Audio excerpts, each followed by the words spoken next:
All media is based on an idea. But why do ideas matter?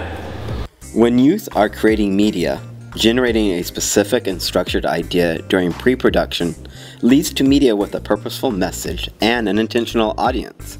Idea generation for youth can provide many challenges to educators. When working with a large group of young artists, they usually generate a lot of ideas, and it can be a challenge selecting a specific idea for the project. It is also challenging getting youth to develop an idea with a focused message and a defined audience. In a new project setting, some youth may lack confidence in sharing their own ideas. This limits their creativity and level of participation in the project. Artists are often inspired by what others have created, but it can be a challenge guiding youth to apply this inspiration in their own way. Now, how do we generate ideas? The way we develop ideas in Uganda is that I get the students into a big group, ask them to think of issues that are affecting their society, issues that are affecting community, issues that are affecting them as individuals. These issues should be specific to things that are not being communicated or things that are not being given a voice, so that they can produce purposeful media from these issues. There is not one way to idea generation.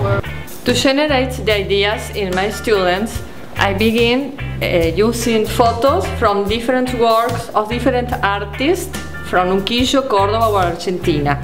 Sometimes my students take their own photos from landscapes or people in the town. Then they took these materials to class and we begin brainstorming. They work in groups from 4 or 5, then they make a storyboard and they begin to work with the videos. There is no limit in idea generation. So when I was starting pre-production with my students on the last film we made, my students came into it knowing that they wanted to do a stop-motion animation. Started out by going on to like the Adobe Youth Voices gallery, and I think through watching the animated projects, they gathered a lot of ideas from that, and like what does work, what doesn't work. For example, some projects they saw had a lot of voice acting in it, and they felt like the animation was great, but maybe the voice acting didn't quite add to the effect of it. So they decided, you know what, we're not going to use the voice acting for our project. Don't stop being creative.